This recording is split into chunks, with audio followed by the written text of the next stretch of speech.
ذرا بڑوں سے ہے، بڑوں سے ابا جی کو چاہیے بچہ جتنی غلطی کرے نا اتنا ہی ڈانٹیں، وہ پھر 6 ہفتے نہ ڈانٹنا شروع کر دیں۔ استاد صاحب کو چاہیے کہ جتنی بچے کی کمزوری ہے نا، مجھے پتہ ہے سب سے زیادہ کس بات سے تکلیف ہوتی ہے، آپ کے بچے نے غلطی کی ہے، آپ اپنے بچے کو ڈانٹ لیں، سمجھا لیں، آپ کسی اور کے سامنے اس کی تذلیل کبھی نہ کریں، یہ زیادتی والی بات ہے، آپ اسے رسوا نہ کریں۔ بتائیں کسی ایسے شخص کو جس سے آپ کو امید ہے کہ آپ کو مشورہ دے گا یا اسے سمجھائے گا، لیکن گلی گلی کھڑے ہو کے اپنے آپ کو مظلوم ثابت کرنے کے لیے اس کی توہین نہ کریں، یہ انداز درست نہیں ہے،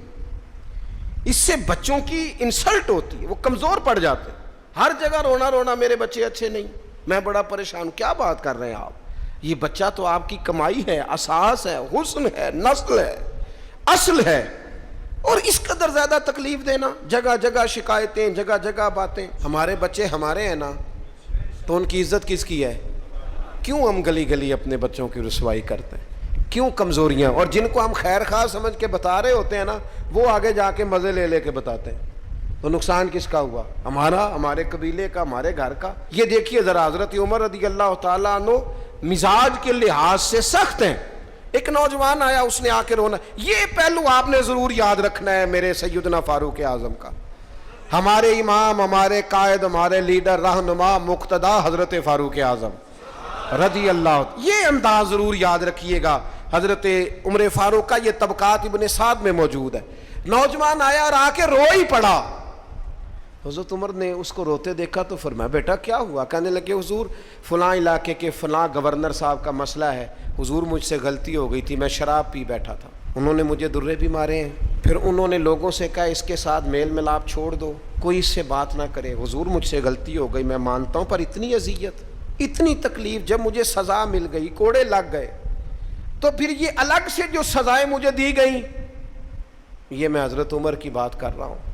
میں نے جب یہ پڑھا تھا تو میں رو پڑا تھا۔ حضرت فاروق اعظم نے اس نوجوان کی بات سنی، سنو میں کیا کہہ رہا ہوں، اس گناہگار کی بات سنی، اس گناہگار کی بات سنی تو حضرت عمر رو پڑے اور فرمایا بلاؤ نا ان گورنر صاحب کو، وہ بھی بڑے سمجھدار، باوقار، بڑے آدمی تھے، بلایا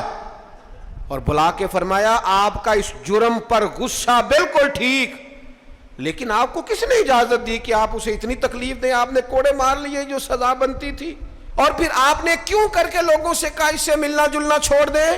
فرمایا اب میں آپ کو حکماً کہتا ہوں، اگر آج کے بعد آپ نے کوئی ایسا کام کیا تو میں آپ کو سزا دوں گا۔ فرمانے لگے آپ نے کہا تھا نا لوگ ان سے ملے جلے نہ، فرمایا اب آپ ہی لوگوں سے کہیں ان سے ملاقات شروع کریں۔ جب انہوں نے توبہ کر لی، اپنا گناہ مان لیا، جب اقرار کر لیا، معافی مانگ لی، اب سزا کا کیا معنی ہوا؟ اب تکلیف کا کیا معنی ہوا؟ سیدنا فاروق اعظم رضی اللہ تعالیٰ عنہ فرمانے لگے اگر یہ سچی توبہ کر لے تو پھر تو ان کی گواہی بھی قبول کی جائے گی، ان کی گواہی تک ہم قبول کریں گے۔ وہ کسی نے کہا تھا الجھے الجھے بکھرے بکھرے روز و شب دیکھے گا کون، لوگ تیرا جرم دیکھیں گے سبب دیکھے گا کون۔ لوگ معافی نہیں دیتے، لوگ درگزر ہی نہیں کرتے، انسانوں سے غلطیاں ہو جاتی ہیں، لیکن اگر کسی نے توبہ کر لی، اور صحیح حدیث میں موجود ہے نبی پاک علیہ السلام نے فرمایا اگر کبھی کسی بندے سے کوئی گناہ ہو گیا پھر اس نے توبہ کر لی، اگر کسی نے اس بندے کو دوبارہ وہ گناہ یاد کرایا تو اللہ تعالیٰ اس بندے کو یاد کرانے والے کو سزا دے گا، مرنے سے پہلے اسے بھی اس گناہ میں مبتلا کر دے گا۔